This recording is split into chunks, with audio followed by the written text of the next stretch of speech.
A interpretação psicanalítica é a ferramenta mais importante que o terapeuta tem durante a sessão. Através dela, nós acessamos os conteúdos inconscientes, aquilo que o paciente não pode ter consciência ou tomar consciência, e vamos oferecendo elementos para que o ego do paciente consiga entender aquilo que está por trás da sua neurose, aquilo que está provocando os conflitos, impedindo do indivíduo se satisfazer e realizar na vida, as renúncias, em termos gerais. Nós interpretamos as defesas do ego quando for conveniente. Com isso, nós vamos mostrando a dificuldade que o ego tem de se satisfazer em determinadas situações, o porquê ele precisa ficar defensivo frente a determinadas ameaças, temores, determinadas demandas que vêm da instintividade do id ou da realidade externa, cobrando que de alguma forma ele se coloque, se mostre, execute determinadas tarefas. Isso desperta angústia e ele defensivamente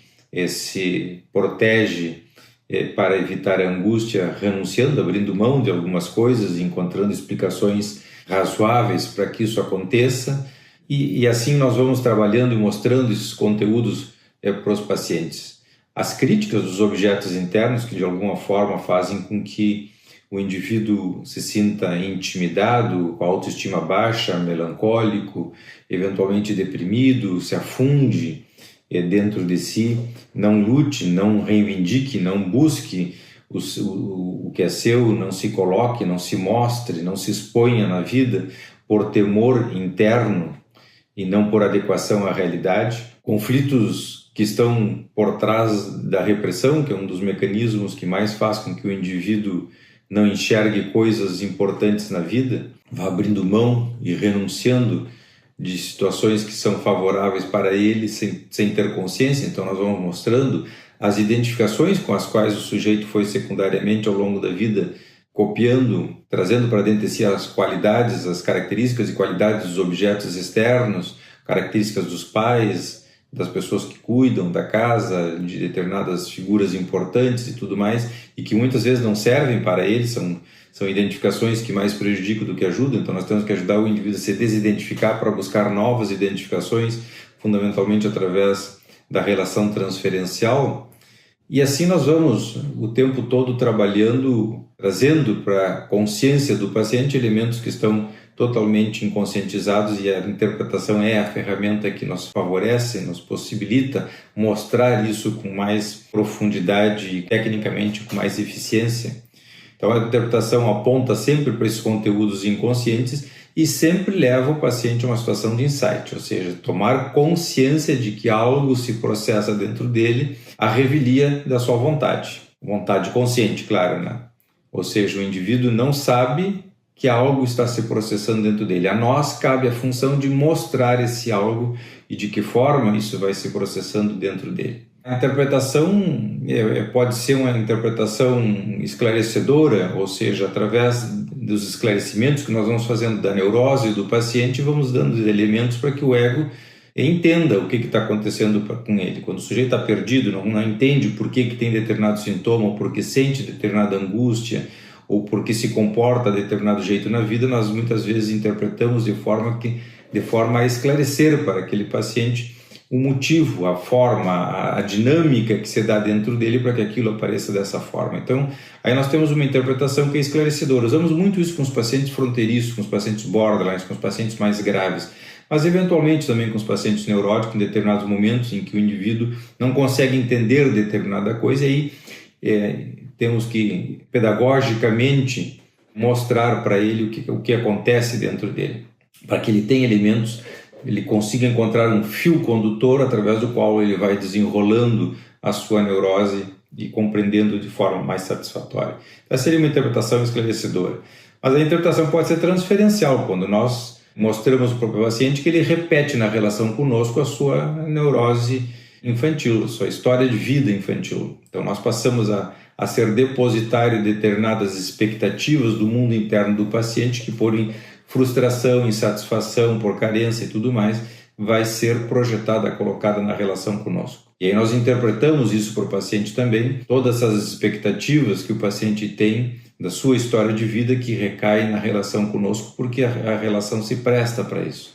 assumimos um pouco essa postura muito semelhante aos objetos infantis do paciente, por estarmos ali trabalhando com ele, olhando para ele, hierarquizando ele, estabelecemos com ele uma relação muito especial que naturalmente vai servir de depositário, de guia, digamos assim, de via através do qual ele vai depositar determinadas tendências que estão dentro dele. Examinar isso é muito importante e a interpretação desses conteúdos se chama interpretação transferencial. Por outro lado, temos a interpretação contra-transferencial também, que é aquela que se dá a partir das vivências que nós temos dentro de nós. Aquilo que o paciente associa livremente ou que nos mobiliza pelas mais diferentes vias, vai gerando dentro de nós uma série de pensamentos, ideias, fantasias, desejos e tudo mais, que por fim vai nos permitir fazer uma interpretação que é a chamada interpretação contra-transferencial, que já não tem mais que ver conosco, mas sim com os conteúdos do paciente, ou seja, nós nos mobilizamos, pensamos uma série de coisas, sentimos uma série de coisas, depois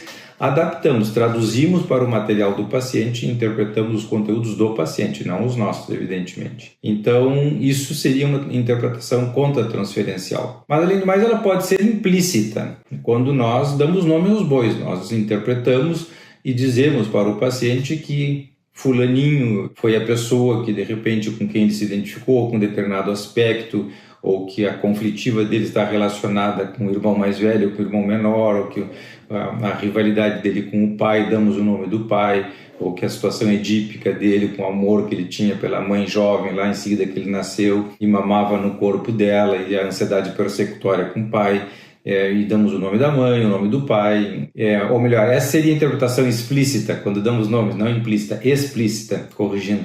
Vamos dando nomes aos elementos, digamos assim, aos fatores que geraram um mal-estar dentro dele. Então, explicitamente nós dizemos. E ela pode ser implícita, que era a palavra que eu tinha usado no início. Implícita é quando nós não dizemos, nós sempre deixamos na terceira pessoa.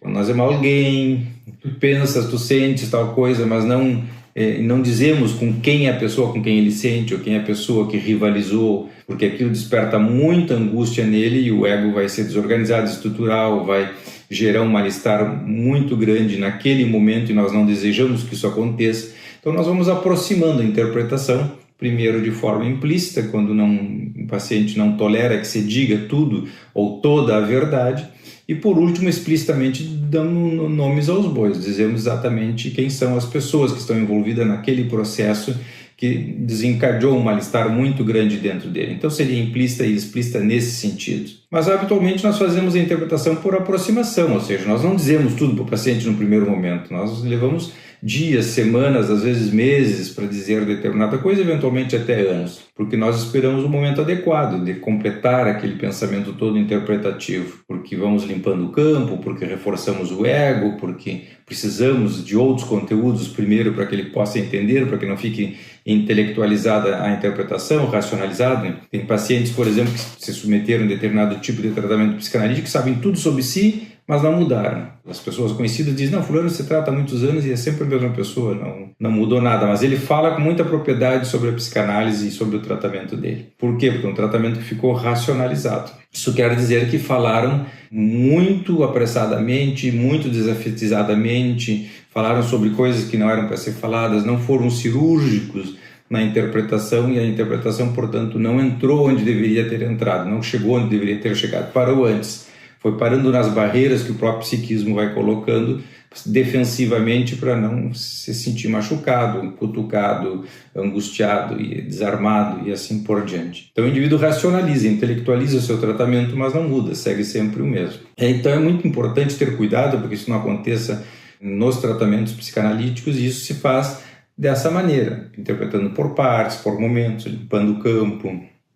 sempre com o cuidado de que a interpretação tenha um impacto afetivo no paciente. Se o impacto for muito grande, o ego for muito frágil, a pessoa tende ou pode se desestruturar. Se tem uma personalidade de tipo psicótico, ou de tipo fronteiriço, borderline, os mais diferentes tipos, as subdivisões, essa pessoa pode se desestruturar e de fato às vezes se desestrutura. Então nós não causamos um impacto tão grande dentro do paciente, tratamos de cuidar para que isso não aconteça, mas sempre interpretamos, jamais deixamos de interpretar, porque sem interpretação não existe psicanálise. Se o paciente não tomar insight da sua conflitiva, dos seus problemas, daquilo que causou o mal-estar, ou que impede dele ser mais feliz na vida e que tem uma boa capacidade de amar, não é análise, é qualquer coisa menos isso. Então nós temos que interpretar obrigatoriamente. Claro, existem outras ferramentas além da interpretação, mas a mais importante em psicanálise é a interpretação.